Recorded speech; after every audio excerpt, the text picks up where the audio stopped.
Queridos, nós vamos ministrar a palavra do Senhor nessa noite, uma palavra abençoada que Deus vem falando ao meu coração, e eu espero que fale ao seu coração também. Uma palavra maravilhosa, uma palavra gostosa, e uma palavra que com certeza eu quero que mexa com você nessa noite. Eu quero que mexa com você. Eu querer é uma coisa, agora quando o Espírito quer é diferente. Ele mexe e acabou. Ele faz o que tem que fazer, né? Então nessa noite eu gostaria de convidar você a abrir comigo, primeiramente no livro de Ageu, Ageu, agindo, Ageu, agirá. Ageu capítulo 2, acham aí, gente, rapidinho. Ageu, você vai ver que tem Ageu, Zacarias, Malaquias. É só você voltar um pouquinho a Bíblia de Malaquias para trás, você vai encontrar aí Ageu. Ageu é um dos últimos livros do Antigo Testamento. E é sempre assim, a gente pega aqueles livros meio escondidos na Bíblia, né? Onde está Sofonias, irmãos? E Obadias, acha Obadias. Ageu, todos acharam aí Ageu? Ageu capítulo 2. Eu quero ler alguns versículos aqui e para a nossa ministração nessa noite.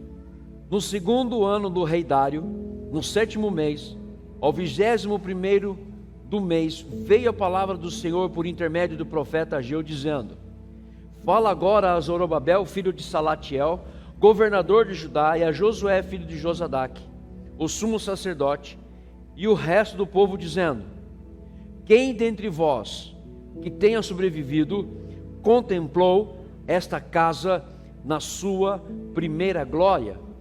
E como a vedes agora? Não é ela como nada aos vossos olhos? Versículo 4: ora pois, sê forte, Zorobabel, diz o Senhor, sê forte, Josué, filho de Josadaque, o sumo sacerdote, e tu, todo o povo da terra, sê forte, diz o Senhor, e trabalhai, porque eu estou convosco, diz o Senhor dos exércitos. Amém? Até aqui não fecha a Bíblia, a palavra do Senhor não fecha, mas eu quero que você preste atenção aqui, uma coisa interessante. Ele diz o quê? Sê forte, diz o Senhor, trabalhai, porque eu estou convosco. Ei, irmão, sê forte, trabalhai, porque eu estou convosco. Vamos orar. Pai, nós te louvamos nessa noite pela tua palavra. Obrigado a Deus, porque nós temos a liberdade de abrir a tua palavra. Em muitos outros lugares nós não temos essa oportunidade. Em muitos outros lugares, ó Deus, nós não temos nem condição de ter uma Bíblia. E nós temos aqui a Bíblia e temos a condição de abrir. Pai, nessa noite fala conosco, ministra em nossos corações. Como o Senhor tem falado comigo, fala com o teu povo, em nome do Senhor Jesus. Que toda a intenção do inimigo nessa noite caia por terra, em nome do Senhor Jesus. E eu lhe peço, ó Deus, fala com o teu povo, para que nós possamos sair daqui mais fortes do que nós entramos, e com desejo de trabalhar na tua obra, para a tua honra, para a tua glória e para o teu louvor. Nós te louvamos e te bendizemos em nome do Senhor Jesus. Amém e amém. Queridos, deixa eu falar uma coisa para você. Ageu, ele é considerado um dos profetas que fala sobre a restauração. Ele profetizou por volta de 520 anos antes de Cristo. Ele profetizou pelo Espírito e levou o povo a fazer algumas coisas, ou seja, a apreciar valores espirituais que agissem de acordo com a sua religião transmitida pelo próprio Deus. Essa foi a função de Ageu, ou seja, resgatar o povo para os valores espirituais que foram dados por Deus e transmitidos por Deus. E o que nós precisamos fazer é entender exatamente sobre isso nessa noite. Quais são os valores espirituais que Deus deu a cada um de nós? Quais são os princípios transmitidos por Deus que nós temos hoje que restaurar para que nós possamos prosseguir a nossa caminhada cristã, a nossa jornada cristã? Eu vou dar um pano de fundo sobre o livro de Ageu. O povo nessa época, eles estavam olhando muito mais as coisas primárias do que as coisas importantes. Eles estavam dando, eles tinham visão, eles estavam olhando muito para as coisas materiais e pouco para as coisas espirituais. Eles estavam olhando mais para si próprios e não para aquilo que Deus havia dado como promessa para o seu povo. Então eu quero pensar uma coisa aqui muito importante. Eu quero pensar em uma situação. Quando nós damos muito mais atenção às coisas materiais, nós nos envolvemos com elas e nós esquecemos daquilo que é espiritual e primordial para a minha vida. E você vai entender o porquê de tudo isso. O que aconteceu com Ageu? Ageu tinha essa tarefa de trazer o povo de volta ao foco correto. Então aqui eu vou só adiantar uma coisinha interessante. Nessa época estava voltando de Jerusalém, para Jerusalém, 50 mil dos que foram levados para a Babilônia. E quando eles voltaram, e quando eles chegaram, eles começaram a olhar as coisas materiais. Eles esqueceram das coisas espirituais. E a tarefa de Ageu era exatamente fazer o quê? Olha, nós precisamos reconstruir o que foi destruído. Jerusalém tinha sido destruída, o muro tinha caído, o templo tinha caído, estava tudo destruído. E quando o povo volta, Ageu começou a fazer o quê? A trazer a consciência do povo para esta reconstrução, para construir o templo novamente, que havia sido destruído. Ageu, ele mostra, ele comete uma falha, mas ao mesmo tempo ele entende essa falha, e ele tem uma tarefa de fazer com que o povo não olhe tijolos e massa. E você vai entender o porquê Ageu tinha essa preocupação. Assim como um cirurgião especialista em pé e mão, ele nunca despreza o sistema circulatório. Ele sabe como funciona o coração. Ele sabe qual é o funcionamento do sistema circulatório, que depende de qualquer doença de mão e pé, que o sistema circulatório venha e faça com que aquele sangue seja trocado e ali haja vida de novo. É exatamente o que Ageu estava fazendo nessa época. Ageu, ele trouxe, o povo voltou, Ageu já estava ali, ele falou assim: olha gente, vamos começar a pensar na reconstrução. Mas Ageu, ele foi tão zeloso, que ele acabou esquecendo dele mesmo dessas prioridades. E ele volta o foco rapidamente, porque ele entende que se ele começasse a valorizar o que tinha que fazer material, ele ia esquecer do espiritual. E Ageu, ele entende essa questão do povo, essa letargia do povo na reconstrução, e ele começa a mostrar um novo caminho e uma mensagem que foi entregue pelo Espírito Santo para esse povo que estava aqui. Olha só uma coisa interessante. O povo, ele estava cativo, eles estavam voltando. Qual é a ideia de uma pessoa cativa que está presa e ficou presa por muito tempo, voltar de volta é interessante, né? Voltar para a sua cidade e encontrar tudo destruído. Qual é a sua sensação se você estivesse lá? Qual seria a sua sensação? Você preso, agora você volta para a sua cidade e cadê tudo? Uma boa parte de Jerusalém queimada, o templo totalmente destruído e muitas coisas que estavam em ordem já não estão mais. Qual seria a sua reação?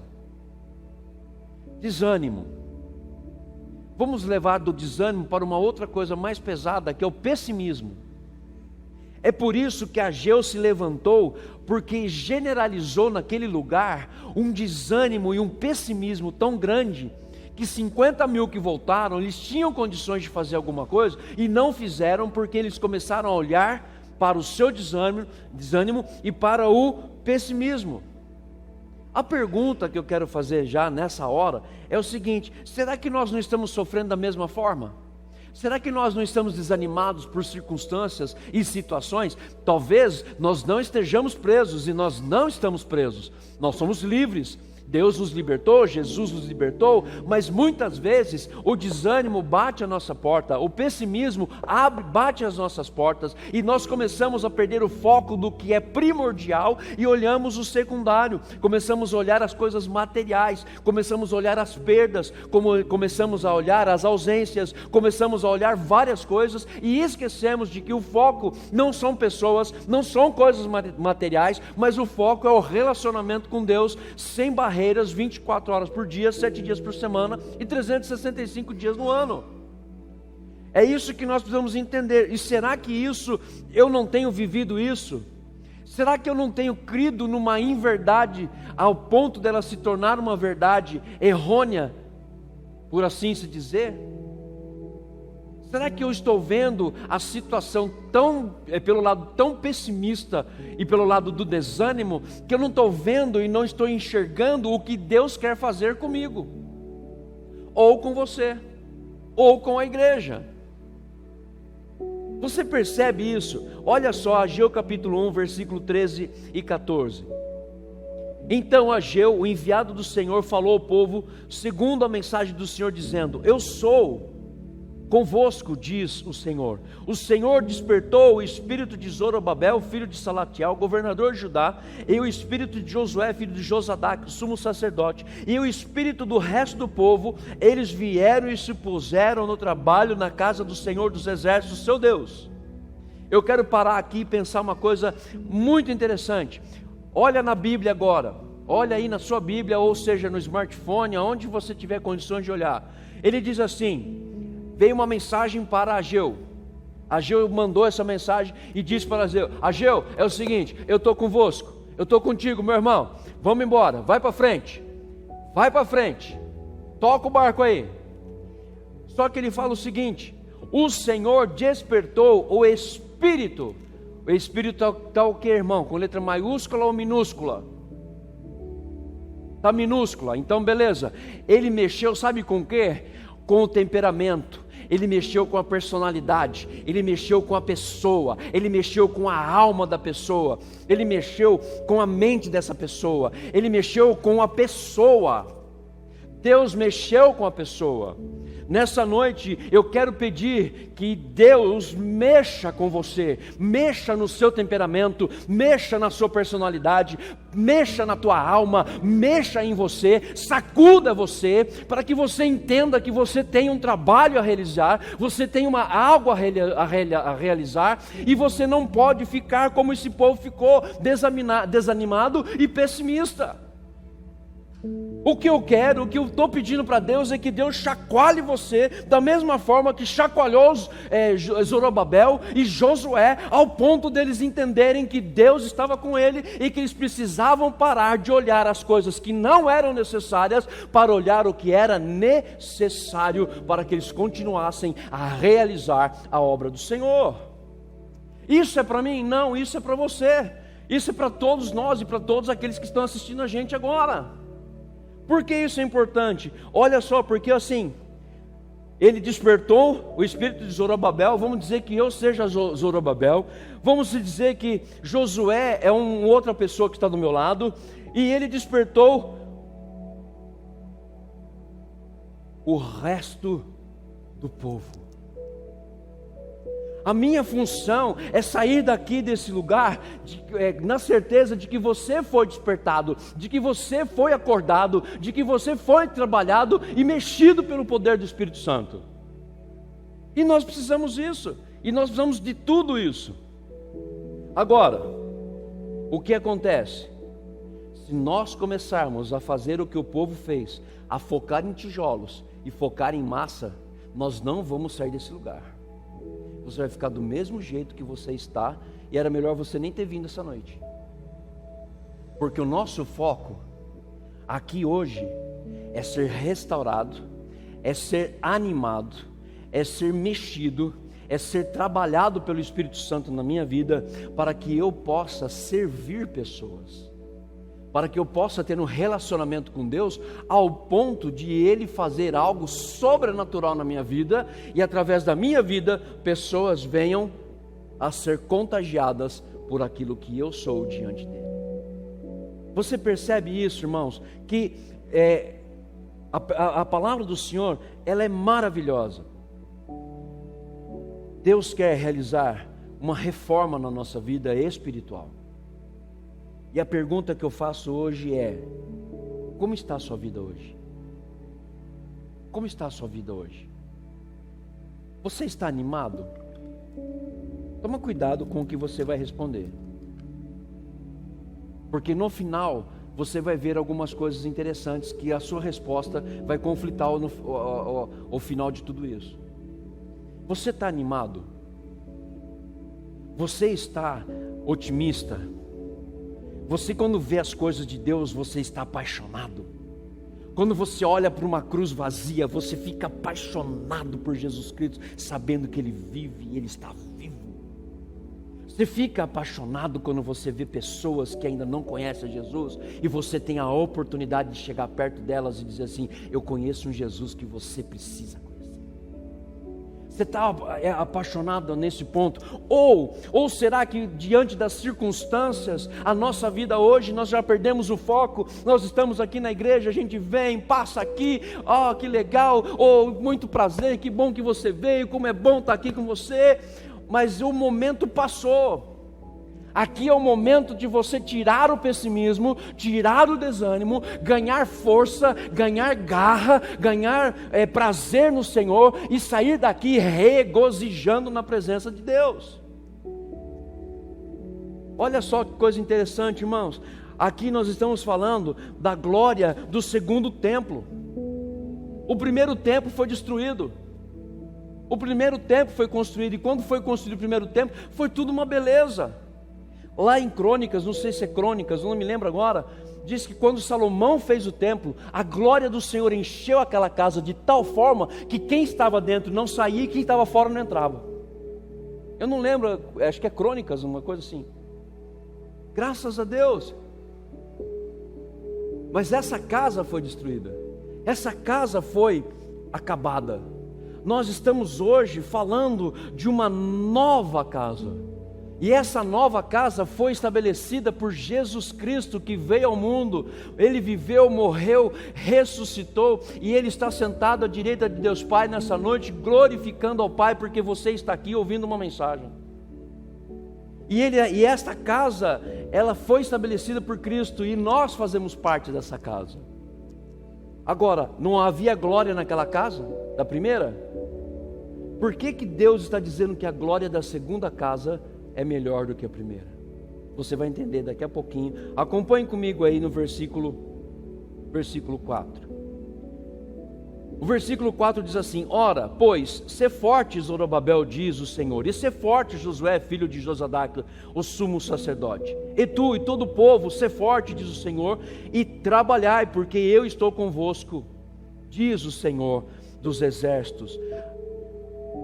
Deus começa um processo de ânimo, de restauração no povo, de dar um gás novo no povo, de começar algo poderoso na vida do povo, porque Ele começou a dizer o seguinte: tira Zorobabel e coloca o teu nome agora. Ser forte, Eduardo. Ser forte, o outro Eduardo. Ser forte, Mateus. Ser forte, Jean. Ser forte, Márcio. Ser forte, Renato. Ser forte, Luciana. Ser forte, Emerson. Ser forte, Adriana. Ser forte, Mateus, Marcos. Ser forte, Jonathan. Ser forte, Paulo. Ser forte, Bianca. Ser forte, Rebeca. Ser forte, Bruna. Ser forte, Helena. Ser forte, Paulo. Ser forte, Rosemar. Ser forte, Dona Cida. Ser forte, Thaís. Ser forte, Maristela. Ser forte, Marina. Ser forte, Eliane. Ser forte, Isabel. Ser forte. Por que que nós precisamos ser fortes? Porque a nossa luta não é contra a carne e o sangue, mas contra principados e potestades, e eles estão aí para tirar a nossa força, para que a glória da segunda casa não venha a ser estabelecida neste lugar. E ele está dizendo: ser forte, meu filho, ser forte, Dinei, ser forte, não pare por nada, continue firme. E ele está dizendo: e trabalhai. Queridos, nós precisamos ver você trabalhando na obra de Deus, porque foi o que o povo fez para reconstruir a casa, o segundo templo, para reconstruir. Eles reconstruíram porque eles foram fortes e trabalharam. Neemias, quando voltou, quando pediu para o rei Artaxerxes dizer assim: olha, eu preciso ir lá reconstruir o muro de Jerusalém, me dá uma carta que eu preciso. Deus deu Artaxerxes deu a carta para ele. Ele passou nas províncias, chegou em Jerusalém. Ele encontrou tudo certinho, irmão? Não encontrou. Encontrou tudo destruído, um povo desanimado. Mas em Neemias capítulo 8, versículo 10, se não me fala a memória, ele diz: a alegria do Senhor é a nossa força. Então ser forte, meu irmão. Levante da posição que você está. Faça com que o seu espírito, a sua vida seja totalmente transformada, mexida, sacudida pelo poder do Espírito Santo, dizendo: meu servo, igreja, levante, ser forte e trabalhe. Tem que trabalhar. Nada se consegue de graça, e nada se consegue quando alguém está fazendo no seu lugar. Ageu, por meio de Zorobabel e Josué, ele levantou e colocou ânimo para o povo. Ele envolveu o povo para trabalhar na casa de Deus, para a reconstrução.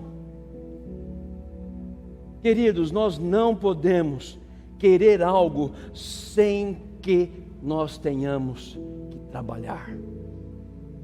Vou dar um exemplo aqui para você. Todo início de mês, ou no meio do mês, você recebe uma folhinha chamada olerite. Não sei nem se existe isso ainda aí. Existe isso? Existe. Por que você recebe aquela folhinha? Você não fez nada e você recebeu. Alguém foi lá, um empresário rico, poderoso, foi lá: poxa, deixa eu fazer um olerite aqui para a Luciana, 10 mil reais. Tó. Recebe, ô meu irmão, recebe aí. Você acha que o pessoal faz isso? Você acha que as coisas acontecem sem que você trabalhe? Você sempre trabalha para receber. Você nunca recebe antes de trabalhar. Você trabalha para receber. A ordem de Deus é essa. A ordem de Deus é exatamente essa. E por que Deus trouxe essa mensagem para você nessa noite? Para que você seja forte e trabalhe. Porque Deus quer tirar eu e você de uma coisa chamada inércia ou letargia. Sabe quanto tempo a reconstrução ficou parada? Nessa época aqui, quando Ageu começou a profetizar? 18 anos. 18 anos. Você sabe por quê, irmãos? Por causa do desânimo. Essa foi a primeira coisa. A segunda coisa foi por causa de oposição. Além do desânimo que muitas vezes chega a bater na nossa porta, o pessimismo chega a bater na nossa porta, eu vou dizer uma coisa para você: tem oposição contrária. Tem dizendo para você assim: você não vai conseguir fazer isso. A sua clínica não vai ter cliente lá, não vai ter paciente na sua clínica. Não vai ter nada lá. Você vai trabalhar, não vai ver o dinheiro. Você vai fazer tanta coisa, mas não vai adiantar nada. Por quê, irmãos? É por isso que Deus está dizendo para você e para mim: há quanto tempo você está parado na igreja e Deus está te chamando para trabalhar? Há quanto tempo? Há quanto tempo? Depois dessa mensagem, não existe desculpa para a sua ociosidade. Não existe. Porque olha só a missão dos judeus. A missão dos judeus nessa época era, primeiro, retomar o culto a Deus. Segundo, reconstruir o templo. As duas coisas que os judeus precisavam fazer. Agora, duas coisas eles precisavam fazer, mas o que eu preciso fazer? Eu preciso restaurar o culto a Deus? Então vamos restaurar o culto a Deus. É preciso reconstruir algo na nossa vida? Então vamos reconstruir. Por quê, irmãos? Porque quem é a segunda casa hoje é eu e você. Queridos, isso aqui não transmite nada. Não transmite nada. Nada. Se Deus falar assim, acabou tudo, não quero mais esse lugar, vocês vão fazer tudo na rua agora, vão fazer embaixo de uma árvore. A glória do Senhor vai aonde eu e você vamos. Não sei nem se está certo o português, me perdoa. Mas a glória do Senhor, ela vem sobre mim e sobre você, porque a segunda casa não é templos construídos por mãos humanas, é um templo que foi construído e foi firmado por Jesus Cristo. A glória da segunda casa é melhor do que a primeira. A primeira era aquilo ali, era 4 paredes onde o povo entrava e adorava a Deus, e ali ele cultuava. Hoje nós temos liberdade de estar aqui cultuando a Deus, mas no momento que nós falarmos assim, vai na paz, aonde eu estou, a glória do Senhor precisa estar. É por isso que nós temos que trabalhar, irmãos. Olha só, o que Deus pede para você hoje? Seja forte. Segundo, trabalhe, se envolva com as coisas de Deus, se envolva. Por quê? Porque se você não colocar os seus dons e talentos a serviço de Deus, na casa de Deus, você vai enfrentar frustração e desânimo, e isso vai fazer com que você saia da igreja. Você pode ter certeza disso. Você pode ter certeza disso. Deus te deu dons e talentos. O que você está fazendo com ele, meu irmão? Está enterrando? Deus falou que tem que multiplicar. Por que eu estou enterrando? Você está percebendo o que estava acontecendo nessa época? E essas coisas que nós vamos entender? Ageu trouxe uma confiança para o povo a tal ponto de que eles começaram a avançar. Olha só o que diz Ageu capítulo 1, versículo 5. Segundo a palavra da aliança que fiz convosco, quando saíste do Egito, o meu espírito, com letra maiúscula, habita no meio de vós. E ele diz o quê? Não temais. Não temais. Não temas. Não temas. Lógico, eu estou aqui, a nação que saiu do Egito, morreu todo mundo. Muitos que vieram da casa, morreu um monte de gente no meio de tudo isso. Mas preste atenção, que muitos nasceram e muitos faleceram. Muitos. Mas a promessa de Deus nunca deixou e nunca perdeu a sua validade. Nunca perdeu a sua validade. Nunca. E é por isso que aqui Ageu mostra para o povo exatamente isso, quando Deus diz isso para o povo: olha, vocês saíram do Egito pelo meu espírito, vocês saíram de lá. Quando vocês chegaram ali no Mar Vermelho, vocês pensaram que ia morrer, eu abri o Mar Vermelho, vocês passaram em terra seca. Depois ali eu entreguei as tábuas da lei. Depois ali eu fiz o tabernáculo. Depois vocês quiseram água, eu dei água. Deu pão, queriam pão. Deu carne, pediu carne, eu dei carne. Vocês fizeram tudo certinho e eu estou te ajudando. Deus nunca nos deixou e nunca vai nos deixar. Quem abandona Deus não é Deus, somos nós. Nós é que abandonamos Deus. É nós que ficamos frustrados. É nós que ficamos desanimados. É nós que paramos. Nós paramos porque nós não estamos trabalhando. E desde o início, lá na época de Adão e Eva, quando eles pecaram, o que Deus falou para ele? Adão, é o seguinte: tu pecou, irmão, já era. Azedou o caldo para o teu lado. Vai trabalhar. O suor do seu trabalho você vai ter que ter o sustento. Se Deus falou para Adão que tinha que trabalhar, quanto mais nós, como filhos de Deus, nós temos que trabalhar, irmão.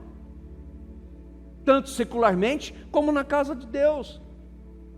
Você sabe por que nós estamos frustrados? Porque nós estamos esperando ainda ver aonde Deus pode me colocar para trabalhar. Deus já te chamou faz tempo. Você pode trabalhar aqui, você pode trabalhar lá fora, você pode fazer uma missão lá fora, você pode fazer alguma coisa maravilhosa lá fora. Deus diz: eu estou convosco. Sabe o que Deus está dizendo? Meu irmão, seja forte, trabalhe, porque eu estou contigo. Eu estou contigo, eu vou com você até o final. O erro muitas vezes é que eu não vou com Deus até o final. Versículos 6 e 7 diz assim: pois assim diz o Senhor dos Exércitos, ainda uma vez, dentro em pouco, farei abalar o céu, terra, mar e a terra seca. Farei abalar todas as nações, e as coisas preciosas de todas as nações virão, e encherei de glória esta casa, diz o Senhor dos Exércitos. Aqui Deus estava falando de Jesus Cristo. Deus estava falando do Messias. Preste atenção no que diz aqui, olha só. Versículo 6. Pois assim diz o Senhor dos Exércitos, ainda uma vez, dentro em pouco, farei abalar o quê? Céu, terra, mar e terra seca. O que Jesus fez quando veio, irmão? Fala para mim o que aconteceu quando Jesus veio. Ele abalou toda a estrutura do universo. Ele abalou o céu, ele abalou terra seca, ele abalou o mar, ele abalou tudo. Porque é isso que Deus está falando. Quando nós estamos falando da segunda casa, nós estamos falando de Cristo estabelecendo o seu reino na face da terra. É por isso que a glória da segunda casa é melhor do que a primeira. O nascimento de Cristo fez abalar todas as estruturas. Leia os evangelhos, irmãos. Quando Jesus nasceu, o que aconteceu? Todo mundo ficou, agora azedou para nós. Herodes ficou com medo, Herodias ficou com medo, Pôncio Pilatos ficou com medo, Império Romano ficou com medo, todo mundo ficou com medo quando Jesus nasceu. E desde quando ele nasceu foi falado: procura esse cara e mata, porque ele abalou céus, terra e mar, por mim e por você, porque ele queria que eu e você seja a glória da segunda casa.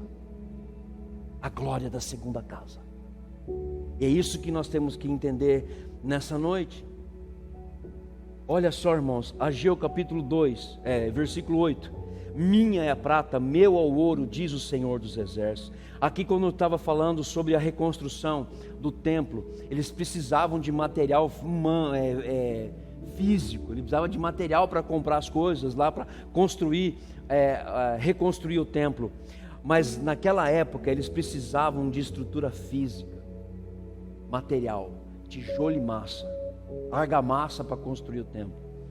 Sabe o que Deus está dizendo para você hoje? Hoje Ele não precisa nem de ouro nem de prata para fazer nada. Você sabe por quê? Porque hoje Ele está pedindo, Ele está procurando pessoas disponíveis para fazer com que a glória dEle seja levada aonde quer que a gente está. Se eu estou aqui, a glória do Senhor tem que estar fluindo na minha vida, porque eu sou a segunda casa. Se eu estou ali, a glória do Senhor está ali. Aonde eu chego, chega a glória do Senhor, irmãos. Porque a segunda casa sou eu e você. É Jesus habitando em mim, é Jesus habitando na nossa vida. E é por isso que nós temos que entender tudo isso, para que nós possamos ser a pessoa que Deus chamou para nós sermos. Deus não está condicionado a recursos. Deus não está condicionado a recursos. Deus não está condicionado a pessoas. Ele não precisa de mim. Ele não precisa de você. Ele não precisa de ninguém, porque Ele é Deus. Ele faz o que Ele quer, e do jeito que Ele quer, e da forma que Ele quer. Mas sabe o que Ele faz? Ele faz o seguinte: Ele espera que nós nos coloquemos à disposição, e nós nos condicionamos a Ele, para sermos a glória da segunda casa, para onde a gente chegar, o nome dele seja levado e expandido para toda a terra.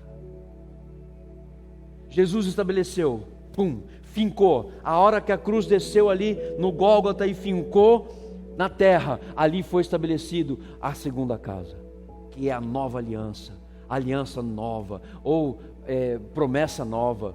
Ali foi fixado a presença de Deus e o seu reino. Aí vem os apóstolos, vem as pessoas, e vem vindo, chega até hoje. Você sabe o que Deus espera de nós? Uma única coisa: que nós estejamos disponíveis.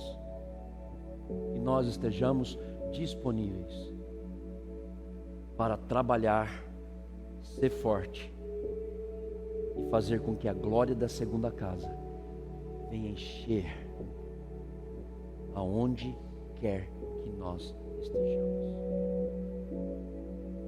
Desânimo e pessimismo vão bater na tua porta todos os dias, todos os dias. Mas eu preciso entender exatamente isso. A primeira casa foi construída por Salomão, foi reconstruído por Zorobabel ou por Herodes, mas a glória da segunda casa, ela excede Salomão, ela excede Zorobabel, ela excede qualquer outra pessoa, porque a glória da segunda casa foi estabelecida por Jesus. Ela foi estabelecida por Jesus. É por isso que diz: a glória desta última casa será maior do que a primeira, diz o Senhor dos Exércitos, e neste lugar darei paz, diz o Senhor dos Exércitos. Ele estava falando de uma pessoa, sabe o que estava falando? De Jesus Cristo. Ok, vocês reconstruíram essa casa vai ser maravilhosa, essa casa, mas a glória da segunda casa é melhor. Você sabe por quê, irmãos? Porque quando a glória do Senhor, ela vem sobre mim, e esta é a casa, porque a Bíblia diz que eu sou o templo do Espírito Santo de Deus. A glória do Senhor precisa estar enchendo a minha vida, a glória do Senhor precisa estar fluindo na minha vida. Por quê? Porque aí assim, aí eu posso chegar e sair do meu lugar, e sair para onde eu chegar. Se eu chegar aqui, a glória do Senhor vai estar aqui, a paz vai chegar aonde eu estou. Se eu sair daqui e ir para um outro lugar, a glória do Senhor está aqui e vai encher este lugar de paz. Se eu chegar perto desse irmão, a glória do Senhor vai encher este lugar. O que nós precisamos fazer é isso, igreja. Precisamos acordar, precisamos despertar, ser forte e trabalhar. Aonde você chegar, tem que chegar a glória do Senhor. A glória da segunda casa será melhor do que a primeira, porque Jesus mora no meu coração, e eu sou templo do Espírito Santo de Deus. Agora, o que acontece hoje? Eu chego, bem, tá ruim, né? Nossa, tá mal pra caramba. O que você passou? Otimismo? Desânimo ou ânimo? Irmãos, quando você chegar, você tem que chegar e falar assim: meu irmão, tá ruim, mas vai melhorar. Vai melhorar, vai chegar uma hora que vai estar bom demais. Vai estar bom demais. Ou vai chegar a hora que você vai chegar, oh, aleluia, vai estar bom demais. Aonde você chega, você tem que fazer a diferença. Tá ruim? Fica tranquilo, Deus está com você, meu irmão. Tá ruim? Deus está com você. Está passando por dificuldade? Não esqueça do seu Deus, porque Ele pode transformar a sua vida. Você percebe o que nós temos que fazer? A glória da segunda casa não vai vir aqui em aspecto físico, mas vai vir em aspecto espiritual. É por isso que Pedro e João entenderam direitinho sobre isso. Eu encerro aqui com isso. Eles entenderam muito bem sobre isso. Sabe o que eles entenderam? Olha, é o seguinte: eu não tenho ouro, eu não tenho prata, mas o que eu tenho, eu te dou. O que Ageu fala no capítulo 2, versículo 8? Não precisa de prata, não precisa de ouro, vai precisar só na primeira construção, mas na segunda não precisa. Olha só, versículo 8 diz: minha prata, meu ouro, diz o Senhor dos Exércitos. Aí sabe o que ele fala? Ele fala o seguinte: vocês não precisam nada mais, nada menos do que a minha presença em você. E quando uma igreja está cheia da presença de Deus, eu vou dizer para você, algo novo acontece, algo extraordinário acontece, algo revolucionário acontece, e tem acontecido, e muitos não têm percebido. E nós temos que mudar toda essa história. Que Deus possa abençoar a sua vida nessa noite. Esta foi a palavra de Deus para o seu povo hoje. E eu espero que em nome do Senhor Jesus, você tenha sido chacoalhado pelo Espírito Santo de Deus a fazer algo em prol do reino de Deus, porque Ele quer que eu seja forte e trabalhe para o reino. Amém?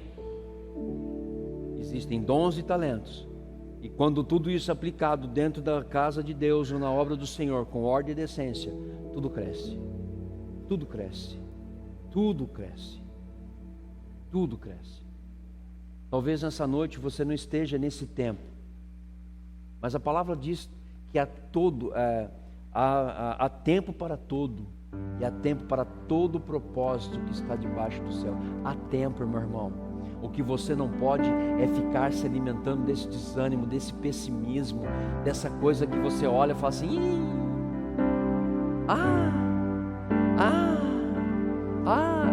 Jesus, meu Deus,